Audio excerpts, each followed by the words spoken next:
right, load her up.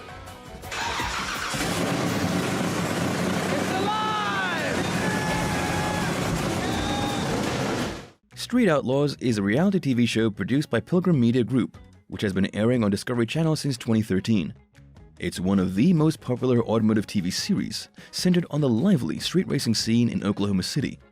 Since its premiere on the 10th of June 2013, this series has attracted a large and dedicated audience, and has spawned 13 seasons and 6 spin-off series, including Street Outlaws Memphis, Street Outlaws No Prep Kings, and Street Outlaws Farmtruck AZN.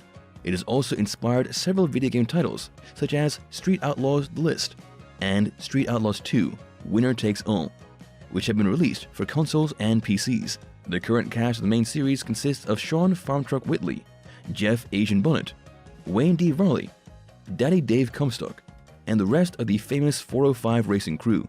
Each episode shows them competing for first place on the list, a top 10 ranking system, which requires the racers to call out, race, the person in front of them to move up on the list. This series also shows racers preparing for the call-outs and often features other racers from Oklahoma City.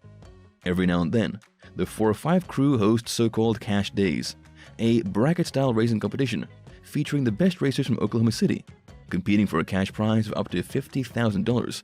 While the 405 crew was formed back in the 90s, they only started hosting local competitions in 2006. Around that time, Justin Shearer, aka Big Chief, became the de facto leader of the group. He would set up all the races and make sure that nobody was arrested during supposedly illegal activities. He also created a forum website dedicated to street racing called Midwest Street Cars, part of which was hidden for most users. If Big Chief granted somebody access, that implied that they're invited to the races. Many of the current 405 racers still use their forum usernames as their racing nicknames. In 2012, Big Chief was contacted by a user whom he had granted access to the secret part of the website, saying that he wanted to film a TV show about street racing in Oklahoma. While most of the members of the 405 crew were initially suspicious of his intentions, worrying that the mysterious person might be an undercover law enforcement officer, they eventually agreed to film a pilot episode. The first race filmed was a grudge match between Sean Farmtruck Whitley and Tyler Flip Pretty. However, the footage wasn't included in the premiere episode and was instead aired as part of the season 11 premiere. One of the most prominent members of the cast is Sean Whitley, known under the nickname Farmtruck. He has been a vital part of the show since its inception and has been racing in the Oklahoma City scene for a long time. Unlike many other street racers, Farmtruck doesn't drive a fancy sports car, but has instead opted for humble yet powerful trucks, which he optimizes for racing himself. He started out with an old Chevy long bed truck from 1970, which earned him his nickname, but has since upgraded to a Chevy motor. Farmtruck was born on the 29th of March 1966 in Oklahoma City. He got his start in the automotive world at a very early age, driving his father's truck when he was only 12 years old. In his youth, he started learning car customization and eventually opened his own car repair shop. Aside from starring in the show, Farmtruck and his Street Outlaws co-star and sidekick Jeff Asian Bonnet are today running an automotive studio called Farmtruck AZN Shop. In addition, he runs a street racer merchandise store, which sells everything from apparel to posters. Farmtruck and AZN have a joint YouTube channel, which numbers more than 250,000 subscribers. And in January 2022, their own Street Outlaws spin-off series premiered on Discovery Channel. Despite his popularity, Farmtruck is quite secretive when it comes to talking about his private life, which has led to certain rumors about him surfacing on the internet, as Farmtruck and AZN appear to be so close that they're basically joined at the hip. Some fans of Street Outlaws have suspected that the two are actually a gay couple. However, this rumor has been disproven by Farmtruck, who has revealed that he has a wife and kids, although he hasn't provided any details about them. A few years back, fans of the show noticed that Farmtruck appeared to be weaker on one side of his face, which prompted speculations about him possibly having suffered a stroke, while some fans thought that he might have been injured in a car accident. In 2016, one Reddit user posted a question about it in one of the official Street Outlaws subreddits, and AZN chimed in, revealing that Farmtruck actually had Bell's palsy, which caused the issue. The Bell's palsy affliction is a sudden weakness in facial muscles, which makes one side of the face appear to droop. Other symptoms include drooling, headaches, loss of taste, and increased sensitivity to sound. The cause of the illness is as yet unknown, and can appear at any age. But luckily for patients, it's only temporary, and symptoms usually resolve after several weeks, although in rare cases, facial paralysis may become a lifelong issue. Farmtruck has successfully recovered from Bell's palsy, and has continued racing and working as usual. As of early 2022, his net worth has been estimated at more than $2 million, most of which comes from his appearances in Street Outlaws, plus the aforementioned business. Sadly, Farmtruck is not the only cast member who has had health issues. Unsurprisingly, the adrenaline-filled street racing often leads to vehicle accidents, leaving the racers with injuries of varying severity. Given that the vehicles which the racers drive are usually modified to some extent, the participants have to allow for a lot more compared to regular drivers, from choosing the right tires, taking into account wind resistance and weight distribution, and various other factors, so things may often go awry. In January 2022, Jonathan Day, aka JJ the Boss, from Street Outlaws Memphis, and his wife Trisha Day were injured in a serious car accident, which took place during the filming of an episode in La Villa, Texas. The two apparently participated in a drag race driving their respective Chevy Novas when they ended up crashing into each other as they rocketed down the drag strip. Reportedly, JJ only suffered minor injuries, but his wife had to undergo surgery on both her hips. She is now recovering at home and most likely won't be racing for the rest of the season. In June 2021, Brandon James, the star of Street Outlaws and No Prep Kings, crashed his solo needs racing car during a street race against Lizzie Musey.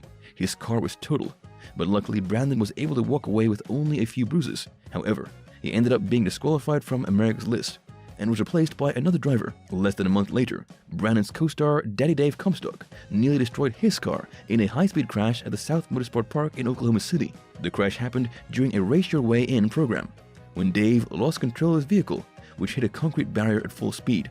He also walked away without any grave injuries. In September 2020, James Doug Love crashed at Monte Carlo while filming for the main series. Me and the Street Beast were in an unfortunate big end accident while filming a very important race in Nebraska for the OG show.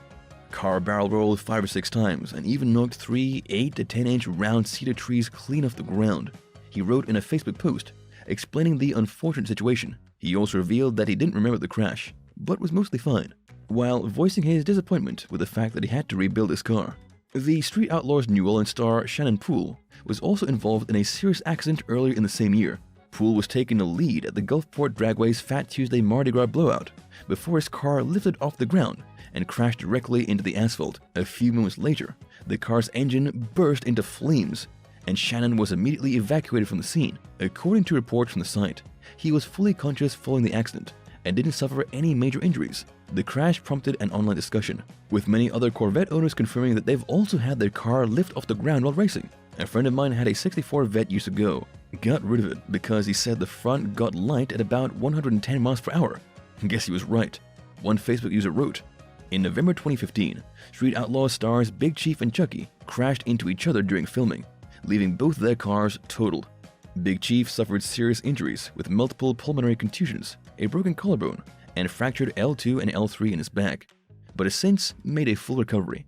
Given the dangerous and often downright illegal nature of street racing, a lot of viewers have been questioning how a show such as Street Outlaws is even possible. Well, as it turns out, almost nothing that happens in the show is outside the law.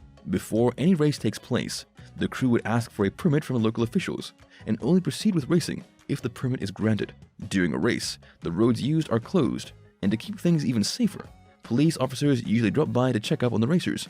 Therefore, while Street Outlaws isn't necessarily fake, it still doesn't fully capture the street racing scene. A lot of drag races, in which even some of the show's stars participate, aren't legal, but can't be televised for obvious reasons. Another difference is that the cars that the stars of the show drive, especially in the more recent seasons, are much better equipped than those used by other racers. As the show became more and more popular, the cast were given bigger paychecks, which allowed them to acquire professional-type race cars. In addition, Street Outlaws is partially scripted, and certain rivalries are entirely manufactured, which compromises the realism of the show to some extent. This is a regular occurrence with nearly all reality TV series, but unlike some other shows which have the cast compete in some ways, Street Outlaws producers never meddle with the actual competition outcome. Streetcar racing has a long history in the US dating back to the Prohibition era. During that time, alcohol smugglers would modify their cars to achieve better engine power and handling of their cars, which led to the inception of stock car racing and drag racing. The subculture continued after Prohibition ended, and was additionally popularized in the 1950s by movies such as A Streetcar Named Desire and Rebel Without a Cause. The street racing scene was also featured in the 1978 musical movie Grease. Street racing itself is an older phenomenon. Horse racing occurred on city streets long before cars appeared, but even then, such types of races were considered a public hazard and were usually outlawed. As the street racing culture became more prominent, some cities have gained a reputation as racing hotspots. At these places, races are usually well coordinated and planned weeks or even months in advance. Racing hotspots are often associated with lots of underworld activity, especially illegal gambling. The biggest hotspots in the US right now are Dallas, Houston, and Southern California, while the most notable hotspots in the rest of the world are Hong Kong and Tokyo, which have both gained notoriety for the extreme nature of races which take place there. While street racing is still associated with illegal activity, some countries in the US states have taken steps to allow registered races to take place on their streets. This allows for more safety for the racers, limits the damage to public property, but without diminishing the excitement appreciated by. Thank you for spending some time with us. Make sure to like and subscribe so you never miss another video. We also handpick these videos which we recommend you watch next. You can talk to us on all social medias or ask a question in the comments below. Thank you for being with us, and we'll see you back tomorrow.